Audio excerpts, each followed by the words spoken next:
దేవునికి స్తోత్రం. మీ అందరికీ వందనాలు. ఈ దినము కొరకు ఏర్పరచబడినటువంటి లేఖన భాగం చదువుకుందాం. అపోస్తుల కార్యము 3వ అధ్యాయం 22వ వచనం చదువుకుందాం. మోషే ఇట్లనెను, ప్రభు అయిన దేవుడు నా వంటి యొక్క ప్రవక్తను మీ సహోదరులలో నుండి మీ కొరకు పుట్టించును. ఆయన మీతో ఏమి చెప్పినను అన్ని విషయములను మీరు ఆయన మాట వినవలెను. ఆమెన్. దేవునికి స్తోత్రం. హల్లెలూయా, హల్లెలూయా, హల్లెలూయా. స్తోత్రం. మన ప్రభువును ప్రియరక్షకుడైనటువంటి మన కొరకు త్వరగా మేఘవాహనముల మీద మహిమతో రాబోతున్నటువంటి నజరేయుడైన యేసుక్రీస్తు ప్రశస్తమైన నామములో శాంతి టీవీలో ప్రసారం అవుతున్నటువంటి ఆయన హెచ్చవలసి ఉన్నది అనేటువంటి అనుదిన కార్యక్రమ వీక్షకులైన నా ఆత్మీయ బంధువులైన మీ అందరికీ నా హృదయపు లోతులో నుంచి ప్రత్యేకమైన వందనాలు తెలియజేస్తున్నాను. హల్లెలూయా, హల్లెలూయా, స్తోత్రం. Good morning, have a nice day. ఇప్పటి వరకు నడిపించిన వాడు ఇక ముందు కూడా నడిపిస్తాడు. ఇప్పటి వరకు పోషించిన వాడు ఇక ముందు కూడా పోషిస్తాడు. ఇప్పటి వరకు సహాయం చేసిన వాడు ఎబినేజర్ ఇక ముందు కూడా సహాయం చేస్తాడు. స్తోత్రం. దేవుని స్తోత్రం. మీరందరూ క్షేమంగా ఉన్నారని నేను భావిస్తున్నాను. ఆత్మీయ క్షేమములో లోటు ఎక్కడైనా వచ్చిందంటే ప్రభు సన్నిధిలో అడుగుదాం. ప్రభువా, ఇక్కడేదో సమ్ షార్టేజ్, ఇక్కడేదో సమ్ డ్యామేజ్, ఇక్కడేదో సమ్ ఎర్రర్, ఇక్కడేదో సమ్ క్రాక్ వచ్చింది, ఇక్కడేదో మిస్టేక్ జరిగింది. దాన్ని సరి చేసుకుందాం, దాన్ని క్లియర్ చేసుకుందాం. దేవుని స్తోత్రం. హల్లెలూయా. కాబట్టి మనలో ఎవరు పరిపూర్ణులు కారు, ఎవరు పర్ఫెక్ట్ కాదు. దేవుడు ఒక్కడే పర్ఫెక్ట్. ఏ ప్రసంగికుడు పరిపూర్ణుడు కాడు, ఏ పండితుడు పరిపూర్ణుడు కాడు, ఏ ప్రార్థనాపరుడు పరిపూర్ణుడు కాడు. మనందరము ఆయన పరిపూర్ణతలో నుంచి కృప వెంబడి కృపను అనుభవిస్తున్న వాళ్ళం. పరిపూర్ణం అవుతాం, ఆయన చేస్తాడు. ఆయన పరిపూర్ణుడు కనుక మనం కూడా పరిపూర్ణులుగా ఉండాలి. పరలోకమందున్న మీ తండ్రి మత్తయి సువార్త 5వ అధ్యాయంలో ఆయన he's perfect. Let's try to be a perfect person. అనగా ఈ పర్ఫెక్షన్ దిశగా, పరిపూర్ణత దిశగా పయనిద్దాం. స్తోత్రం. హల్లెలూయా. దేవునికి స్తోత్రం. హల్లెలూయా, స్తోత్రం. మీ ప్రార్థనా విషయాలు దయచేసి వెంటనే మీరు మాకు తెలియజేయండి. 2 నంబర్లు ఉన్నాయి. వాట్సాప్ ద్వారా కాంటాక్ట్ చేయండి. వెంటనే నేను స్పందించడానికి ప్రయత్నం చేస్తాను. ఇది సమ్మర్ సీజన్ కనుక, వేసవి కాలం కనుక, ఇది మీటింగ్ సీజన్, బిజీ సీజన్. అక్కడ ఇక్కడ కార్యక్రమాలు జరుగుతున్నాయి. దేవుని సేవకునిగా నేను ఎక్కడికి వెళ్ళి వాక్యం బోధించి వస్తున్నాను. దేవుని కార్యాలు జరుగుతున్నాయి. దేవుడు అనేక మందిని స్వస్థపరుస్తున్నాడు. దేవుడు అనేకమైనటువంటి జీవితాలతో వ్యక్తిగతంగా మాట్లాడుతున్నాడు. దేవుని స్తోత్రం. దేవుని నామానికి మహిమ కలుగుతుంది. ఉద్యోగం రగులుకుంటుంది. స్తోత్రం. ఉద్యోగం కేవలము వేసవి కాలంలో మాత్రం రగులుకుంటుంది, శీతాకాలంలో రగులుకోదని కాదు నా మాటలేక ఉద్దేశం. స్తోత్రం. పరిచర్య విస్తరిస్తుంది. పరిచర్య యొక్క సరిహద్దులు విశాలపరచబడుతున్నాయి. దేవుని స్తోత్రం. హల్లెలూయా, స్తోత్రం. హైదరాబాదులో గత 2-3 సంవత్సరాలుగా జరుగుతున్న పరిచర్య నూతనమైన విధానాల్లో వెళ్తుంది. దేవుడు నడిపిస్తున్నాడు. దేవుడు కొత్త సేవకుల్ని దేవుడు మనకు అనుగ్రహిస్తున్నాడు. హైదరాబాదులో దైవ కార్యాలు జరుగుతున్నాయి. ఎంతోమంది నకిలీ ప్రాఫిట్స్ ఉన్నారు, నకిలీ ప్రవక్తలు ఉన్నారు. వీళ్ళ హస్తాల్లోంచి విడిపించబడాలి కుడి ఎడమ ఎరుగనటి ప్రజలు. కాబట్టి హైదరాబాద్, సికింద్రాబాద్ ఈ జంట నగరాల కోసం మనం ప్రార్థన చేస్తాం. విజయవాడ, గుంటూరు జంట నగరాల్లాగా ఈ జంట నగరాల కోసం మనం ప్రత్యేకంగా ప్రార్థన చేస్తాం. దైవ కార్యాలు జరగాలి. మన పొరుగు రాష్ట్రం, లేకపోతే మన నుంచి విడిపోయినటువంటి తెలంగాణ రాష్ట్రంలోని భాగమైనటువంటి స్తోత్రం. హల్లెలూయా. ఇంకా హైదరాబాద్ నగరంలో లేకపోతే సికింద్రాబాద్ నగరంలో నూతనమైన ద్వారములు దేవుడు తెరవాలి. దాని కొరకు కనిపెడుతున్నాం, ప్రార్థన చేస్తున్నాం. స్తోత్రం. హల్లెలూయా. ప్రతి నెలా జరుగుతున్నటువంటి కూడికలు చక్కగా జరుగునట్లుగా దాని కొరకు విస్తారమైన ధనం ఖర్చు అవుతుంది. దేవుడు అనుగ్రహిస్తున్నాడు, ఖర్చు పెడుతున్నాం. కనుక మీరు ప్రత్యేకంగా హైదరాబాద్ పరిచర్య, ఇంకా నూతనమైన ప్రదేశాల్లో పరిచర్య, పశ్చిమ గోదావరి జిల్లాలో ప్రభు చిత్తమైతే తాడేపల్లిగూడెంలో నూతనంగా పరిచర్య ఆరంభించాలంటే ఒక తలుపు నా మనసులో ఉంది. ప్రార్థన చేస్తున్నాను. అక్కడ ఉన్నట్టు కొంతమంది దేవజనులు ఉన్నారు. వాళ్ళని ఆధారంగా చేసుకొని కొద్దిగా ఇండిపెండెంట్ సేవకులను కలుపుకొని పరిచయం చేయాలని ఇలా వేరు వేరు ఆలోచనలు ఉన్నాను. మన ఆలోచనలు బోళ్ళు ఉంటే ఉండొచ్చు, కానీ యెహోవా తీర్మానం స్థిరం కనుక ఈ పరిచర్య కొరకు ప్రత్యేకంగా ప్రార్థించాల్సిందిగా మిమ్మల్ని ప్రేమపూర్వకంగా కోరుతున్నాను. తెలంగాణలో ఇంచుమించు 30 మంది సేవకులు ఈ GFI గిడియోన్ ఫెలోషిప్ ఇంటర్నేషనల్ అనే సహవాసంతో కలిసి పనిచేస్తున్నారు. కనుక ఈ పరిచర్య కొరకు ప్రత్యేకంగా ప్రార్థించాల్సిందిగా కోరుతున్నాం. ప్రతిరోజు జస్ట్ 1 నిమిషం సమయం తీసుకొని అయినా శాంతి టీవీలోని ఈ కార్యక్రమం కోసం, మా చిన్న పరిచర్య కోసం ప్రార్థించాల్సిందిగా ప్రేమపూర్వకంగా కోరుతున్నాను. దేవుని స్తోత్రం. హల్లెలూయా. ప్రభు కృపను బట్టి గత 29 సంవత్సరాలుగా దేవుని సేవించడానికి, దేవుని దాసునిగా కొనసాగడానికి ప్రభు నాకు సాయం చేశాడు. ఆయన ఎంతైనా నమ్మదగిన వాడు. దేవుని స్తోత్రం. స్తోత్రం. నిన్నటి ఎపిసోడ్లో why we need a prophet Jesus Christ, Yesu అనేటువంటి ప్రవక్త యొక్క అవసరత ఏంటి? మోషే అనే ప్రవక్త యొక్క అవసరత గురించి కాదు. మోషే అనేటి ప్రవక్త వచ్చాడు, ధర్మశాస్త్రం రాశాడు, పరిచయం చేశాడు, అవన్నీ మంచిదే. ప్రజలని వాగ్దాన దేశంలోకి నడిపించాడు. These are good things. కానీ మోషే కన్నా బలమైనటువంటి వ్యక్తి, మోషే కన్నా గొప్పవాడైనటువంటి నజరేయుడైన యేసు అనేటువంటి ప్రవక్త యొక్క అవసరత మనకుంది. We need prophet. We need prophet Jesus. Prophet అంటున్నప్పుడు ఒక మనిషిని ఉద్దేశించి నేను మాట్లాడడం లేదు.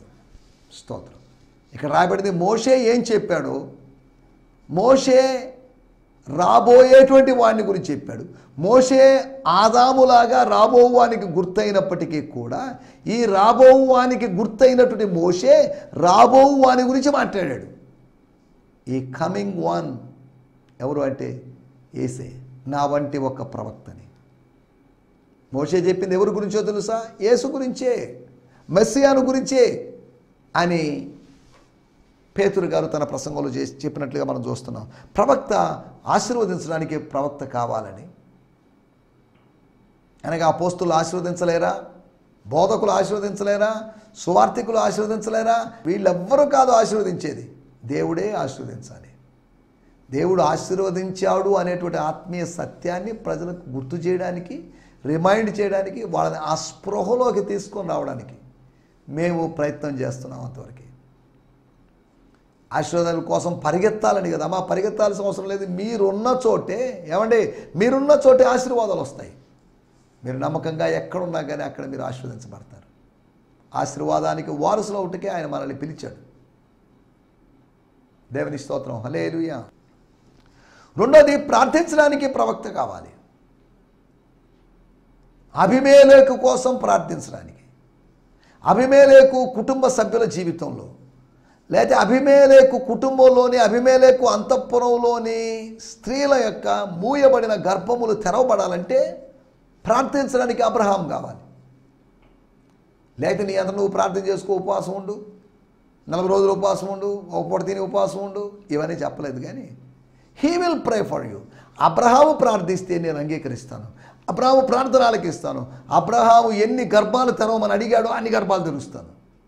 శారా గర్భము తెరవమని అడిగాడు అబ్రహాం, అలాగే తెరిచాను నేను. అలాగైతే శారా గర్భము తెరవబడినట్లుగా అబీమెలెకు అంతఃపురములోని ఆడవారి యొక్క మూయబడిన గర్భములు దేవుడు అబ్రహాము యొక్క అభ్యర్థన ద్వారా తెరిచాడనే సంగతిని మనం అర్థం చేసుకున్నాం.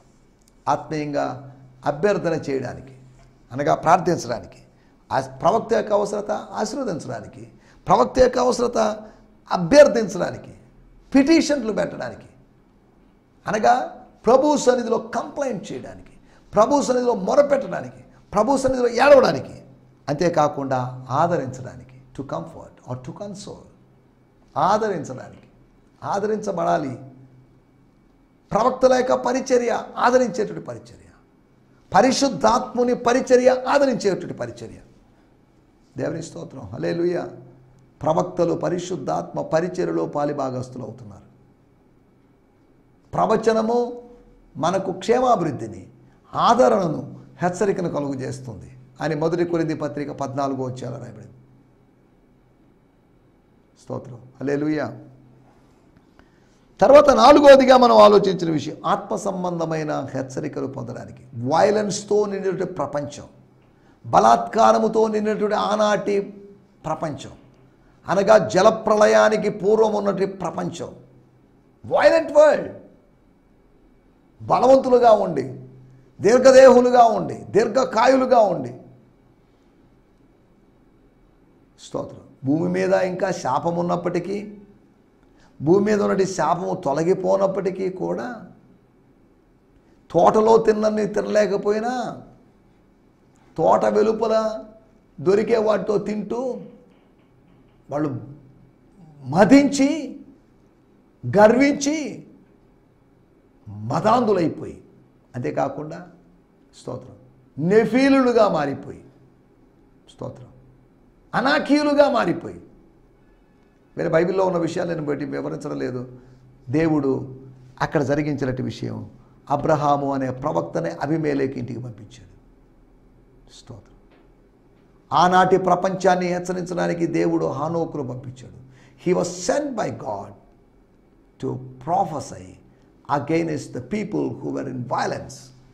వైలెంట్ జీవితాల్లో బతుకుతున్న వాళ్ళు, విచ్చలవిడి జీవితాల్లో బ్రతుకుతున్నవారు, బలాత్కారులుగా బతుకుతున్న వాళ్ళు, వాళ్ళని హెచ్చరించడానికి, జాగ్రత్త, హలో మీరు చేస్తుంది కరెక్ట్ అనుకుంటున్నారేమో, నో ఇట్స్ రాంగ్. వేవేల పరిశుద్ధులతో ఆయన వస్తాడు, ప్రభు వస్తాడు, ఒప్పింపజేస్తాడు, శిక్షిస్తాడు, జాగ్రత్త అని ఈ 4 విషయాల గురించి ప్రవక్త ఆశీర్వదించడానికి, అభ్యర్థించడానికి, ఆదరించడానికి, అంతేకాకుండా ఆత్మ సంబంధంగా హెచ్చరించడానికి అని మనం గత ఎపిసోడ్లో మాట్లాడుకున్నాం. రండి ఈ ఎపిసోడ్లో కూడా అపోస్తుల కార్యములు 3వ అధ్యాయము 22వ వచనం అన్ని మూలవాక్యంగా తీసుకొని దీంట్లోంచి మనం మాట్లాడుకుందాం. 4 విషయాలు మనం గ్రహించడానికి ప్రయత్నం చేస్తాం. దేవుని స్తోత్రం, హల్లెలూయా, స్తోత్రం. ఈ సమయంలో చదువుకుందాం అపోస్తుల కార్యములు 3వ అధ్యాయము 22వ వచనం. మోషే ఇట్లా అన్నాడు, ప్రభువైన దేవుడు నా వంటి యొక్క ప్రవక్తను మీ సహోదరులలో నుండి మీ కొరకు ఆయన పుట్టిస్తాడు. మీ కొరకు, స్తోత్రం. నా కొరకు కాదు, మీ కొరకు, నెక్స్ట్ జనరేషన్ కొరకు, తర్వాత జనరేషన్స్ కోసం. మోషే ఇట్లా నేను ప్రభు అయిన దేవుడు నా వంటి ఒక ప్రవక్తని, స్తోత్రం. నా ఆత్మ వాళ్ళ మీదకి వస్తుందని కాదు, నా ఆత్మ ప్రవక్త మీదకి వస్తుందని కాదు, ఏలియా ఆత్మ యోహాను మీదకి వస్తుందని అన్నట్టుగా కాదు, నా వంటి ఒక ప్రవక్తను మీ సహోదరులోండి మీ కొరకు పుట్టించును, ఆయన మీతో చెప్పినట్లు, స్తోత్రం, అన్ని విషయాల్లో మీరు ఆయన మాట వినాలి, వినాల్సిందే, వింటారు, స్తోత్రం. ఈ మాట ఆలోచించిన ప్రవక్త యొక్క అవసరతను గురించి మనం మాట్లాడుకున్నాం. ఈ మాట చెప్పినప్పుడు మత్తయి సువార్తలో ఒక మాట నాకు గుర్తొస్తుంది. మత్తయి సువార్త 10వ అధ్యాయము 41వ వచనంలో రాయబడిన మాట ఏంటంటే, ఎవరైనా కానీ ప్రవక్తను చేర్చుకున్నట్లయితే, స్తోత్రం, ఇంగ్లీష్లో నేను చదువుతున్నాను, whoever receives a prophet, స్తోత్రం, a good prophet, a holy prophet, because is God's messenger will share a prophet's reward. ప్రవక్త అని ప్రవక్తను చేర్చుకున్నవాడు ప్రవక్త ఫలము పొందుకుంటాడు. నీతిమంతుడని నీతిమంతుని చేర్చుకునేవాడు నీతిమంతుని ఫలం పొందుతాడు, రివార్డు పొందుకుంటాడు. నీతిమంతుని ఫలము, ప్రవక్త యొక్క ఫలము అనేటి మాటల్ని మనం మత్తయి సువార్త 10వ అధ్యాయంలో మనం చూసుకున్నాం. ఏంటి ఫలాలు, రివార్డ్స్ ఏంటి అనే దాని గురించి మనం కొద్దిగా ఆలోచిద్దాం. నేను చదువుతున్నాను, ప్రవక్త అని భావించి, ప్రవక్త అని వివేచించి, స్తోత్రం, ఎవరైనా కానీ చేర్చుకుంటే, చేర్చుకోలేదా ఒక విధవరాలు, అలా చేర్చుకుంటే ఏం జరుగుతుంది, అలా చేర్చుకుంటే ప్రవక్త ఫలం పొందుతాడు. అలా చేర్చుకుంటే ఏం రాదు, మంచిదేది అని కాదు. తర్వాత నీతిమంతుడని నీతిమంతుని చేర్చుకునేవాడు నీతిమంతుని ఫలం పొందును. ఇంకా చెప్పాలంటే 42వ వచనంలో అల్పులైన ఇచ్చినవారు వాళ్ళకి గిన్నెడు చన్నీళ్ళు ఇస్తే, అనగా చేర్చుకుంటే, వాళ్ళ ఆకలి తీరిస్తే, వాళ్ళ దాహం తీరిస్తే, వాళ్ళ భౌతిక అవసరతలు తీరిస్తే, శిష్యుని చేర్చుకుంటే శిష్యుని ఫలం పొందుతాడు. మన టైటిల్ కూడా ప్రవక్త ఫలము. ప్రవక్త అనే చెట్టుకు కాసిన ఫలమని కాదు దాని అర్థం, ప్రవక్తలు తీసుకొచ్చే అమ్మేటువంటి పండ్లని కాదు దాని అర్థం. ఫలము అనగా ప్రతిఫలం, ఫలము అనగా బహుమానం, ప్రతిఫలముగా కలుగబోవు బహుమానము అని హెబ్రీ పత్రిక 11వ అధ్యాయం ఉంది. హెబ్రీ పత్రిక 11వ అధ్యాయం 6వ వచనంలో ఫలము అని రాయబడింది. తన్ను వెదకు వారికి ఫలమిచ్చువాడు అనగా ఒక పండు ఇచ్చేవాడు, ఒక యాపిల్ పండు ఇచ్చేవాడు, ఒక స్ట్రాబెర్రీ ఇచ్చేవాడు, ఒక అరటి పండు ఇచ్చేవాడు అని కదా దాని అర్థం. రివార్డ్ ఇస్తాడు, గిఫ్ట్ ఇస్తాడు, బ్లెస్సింగ్ ఇస్తాడు. ప్రవక్త అని ప్రవక్తను చేర్చుకునేవాడు. దేవుని స్తోత్రం, హల్లెలూయా. ప్రవక్తని భావించకుండా చేర్చుకోవడం అని కాదు, ప్రవక్త అని ప్రవక్తను చేర్చుకునేవాడు, నీతిమంతుడని నీతిమంతుని చేర్చుకునేవాడు. స్తోత్రం. మనం ఆలోచిస్తున్న మాట, ప్రవక్త ఫలం ఏంటి, ఈ రివార్డ్ ఏంటి, ప్రాఫిట్స్ రివార్డ్ ఏంటి అనే దాని గురించి 4 విషయాలు నేను మీకు త్వరగా జ్ఞాపకం చేయబోతున్నాను. ఏంటి? 3వ అధ్యాయము 23వ వచనం, అపోస్తల కార్యములు. ఆ ప్రవక్త మాట విననివాడు ఎస్ ప్రజలలో ఉండకుండా సర్వనాశనమగునని. తమ సొంత ప్రజల్లో, సహోదరుల్లో, తమ గోత్రపు వారిలో, తమ దేశములో, తమ స్వాస్థ్యములో ఉండకుండా స్వల్ప నాశనమగును అని కాదు, సర్వనాశనమగును అనగా సంపూర్ణంగా నాశనం అవుతాడు, అనగా వేరుతో సహా పెక్కులించబడతాడు, శేషము మిగల్దిక. అదే అక్కడ చెప్పండి విషయం. ఇక రాయబడిన మాట మనం ఆలోచిస్తున్న మొట్టమొదటి మాట, ఈ ప్రవక్త ఫలము ఏంటి అంటే అంతం కాకుండా అంతము నుంచి, ఒక ముగింపు నుంచి విడుదల. అది ప్రవక్త యొక్క ఫలం. మోషే అనేటువంటి ప్రవక్త ఫలం వేరుగా ఉంది. మోషే కన్నా గొప్పవాడైన మెస్సియా అనగా క్రీస్తు యొక్క ఫలం, the fruit of the prophet Jesus Christ. స్తోత్రం, దేవుని స్తోత్రం. ఒకటి, ఆయన అంతము నుంచి విడిపిస్తాడు. స్తోత్రం. అంతం కానిటువంటి స్థితిని మనకు అనుగ్రహిస్తాడు. అంతము కానిది అనంతం. అంతానికి ఒక క్లోజ్, ఒక ముగింపు ఉంది. అనంతం, అంతం లేనిది ఇస్ ఇటర్నిటీ. దేవుని స్తోత్రం, హల్లెలూయా. ఇక్కడ రాయబడిన మాట, మొట్టమొదటి మాట మనం ఆలోచిస్తున్నాం, అంతము నుంచి నీకు ఒక విడుదల కావాలి. అది ప్రవక్త ఫలం. The prophet's reward is you would be saved from the ending. బిగినింగే ఉంది కానీ ఎండింగ్ ఉండదు అన్నట్టుగా. స్తోత్రం. అదిలో ఎక్కడో వచ్చింది ఉంది, ఆదాముకు ఆరంభం ఉంది, కానీ అదే సమయంలో అతనికి అంతం వచ్చింది. నిరంతరము జీవిస్తే అంతము లేనివాడు. స్తోత్రం. కానీ 929 సంవత్సరాలు, 930 సంవత్సరాలు చనిపోయాడు కాబట్టి స్తోత్రం. ఆయన నిత్యము ఉన్నవాడు కాదు. ఆయనకు ఒక అంతం ఉంది, మనిషికి ఒక అంతం ఉంది. ట్యాబ్లెట్స్ మీద ఎక్స్పైరీ డేట్ వేస్తారు, లేకపోతే ప్రోడక్ట్స్ మీద ఎక్స్పైరీ డేట్ వేస్తారు. Best before 18 months, best before 12 months అని మ్యానుఫ్యాక్చరింగ్ డేట్ వేస్తారు. నీ మీద కూడా దేవుడు ఒక మ్యానుఫ్యాక్చరింగ్ డేట్, ఒక ఎక్స్పైరీ డేట్ వేశాడు. ఫలానప్పుడు 1974వ సంవత్సరం ఫిబ్రవరి 9వ తేదీ మ్యానుఫ్యాక్చరింగ్ డేట్. బహుశా 2034 ఫిబ్రవరి 10వ తేదీ ఎక్స్పైరీ డేట్ అనుకుందాం. ప్రతి మానవునికి ఒక ఎక్స్పైరీ డేట్ ఉంది. దేవుని స్తోత్రం. కానీ మనకు ఎక్స్పైరీ డేట్ లేదు. స్తోత్రం. కొన్ని వస్తువులు ఉన్నాయి, వాటికి ఎక్స్పైరీ డేట్ లేదు. స్వచ్ఛమైనటువంటి తేనె ఉంది, దానికి ఎక్స్పైరీ డేట్ లేదు, అది అలాగే ఉంటుంది. దేవుని చిత్తమును జరిగించువాడు నిరంతరము నిలుచును, వాడికి ఎక్స్పైరీ డేట్ లేదు. దేవుని చిత్తము జరిగించని వాడికి ఎక్స్పైరీ డేట్ ఉంది, వాడు తొందరగా చేస్తాడు. స్తోత్రం. వాడు అల్పాయుష్కుడుగా మారుతాడు. దేవుని చిత్తాన్ని మనం నెరవేర్చాలి. ఒకటి అంతము నుంచి విడుదలని చెప్పుకున్నాం, దానికి అది that is profits reward. The second profits reward. అపోస్తల కార్యములు 2వ అధ్యాయము 30-31 వచనాలు రాయబడింది. పెద్ద వచనాలు కనుక నేనే చదువుతున్నాను. అతడు ప్రవక్త అయి ఉండను, మధ్య భాగంలో చదువుతున్నాను. అతడు ప్రవక్త అయి ఉండను కనుక అతని గర్భఫలములో నుంచి, అనగా దావీదు గర్భఫలములో నుండి దావీదు సింహాసనం మీద ఒకరిని కూర్చుండబెడతాను. ఒకటి మాత్రమే కాదు, మాట్లాడుకుంటే ఈ ప్రత్యేకమైన ఒకరిని అని దేవుడు తనతో ప్రమాణపూర్వకంగా ఒట్టు పెట్టుకున్న సంగతి, దేవుడు ప్రమాణపూర్వకంగా ఒట్టు పెట్టుకున్న సంగతి అంట. అతడు ఎరిగి క్రీస్తు పాతాళ లోకములో విరవబడలేదని, ఆయన శరీరం కుళ్ళిపోలేదని దావీదు ముందుగా తెలుసుకొని ఆయన పునరుత్థానాన్ని గురించి చెప్పాను. అందరు అబద్ధాలను నమ్ముతుంటే, పునరుత్థానం లేదని నమ్ముతుంటే, మృతుల పునరుత్థానం లేదని నమ్ముతుంటే, చాలామంది సద్దూకేలాగా ఉంటే, దావీదు పునరుత్థానాన్ని విశ్వసించాడు. క్రీస్తు యొక్క పునరుత్థానాన్ని విశ్వసించాడు. క్రీస్తు పునరుత్థానాన్ని విశ్వసించాడంటే పరిశుద్ధుల యొక్క పునరుత్థానాన్ని విశ్వసించే అవకాశం ఉంది. అమ్మా మార్తమ్మ గారు, ఓ సోదరి, నీ సహోదరుడు లేస్తాడులే ప్రభు, ఇప్పుడు కాదుగా, ఈ 5 రోజులు లేస్తాడా ఏంటి? కాదు, అంత్యదినాన్ని ఎప్పుడో లేస్తాడు. కాదు, ఇప్పుడే లేస్తాడు. ఇఫ్ యు బిలీవ్, నువ్వు నమ్మినేడలా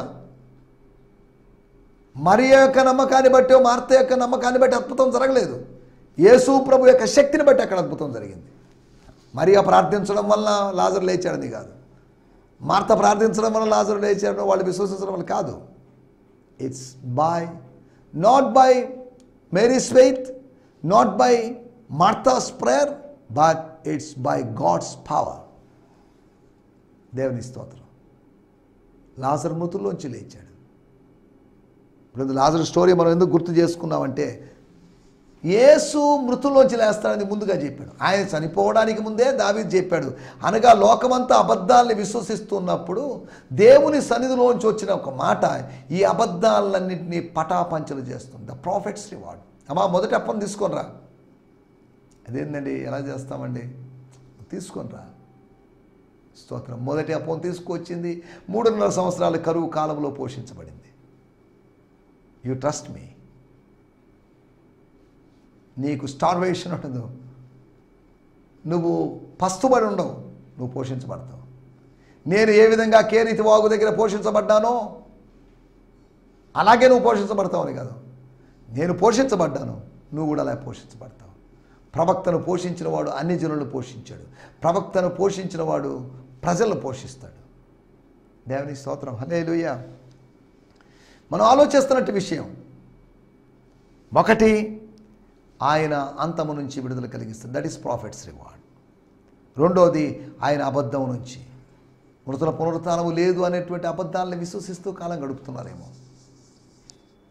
యేసు ప్రభువును మృతుల్లోంచి లేపడం వల్ల మన నిరీక్షణకు, మన నమ్మకానికి ఆయన ఆధారం కలుగు చేశాడు. లేపాడు కాబట్టి పునరుత్థానాన్ని బట్టి, through resurrection he has given a proof that there will be resurrection. స్తోత్రం. ప్రూఫ్ అన్నమాట అది. స్తోత్రం. రుజువు అది. దేవుని స్తోత్రం.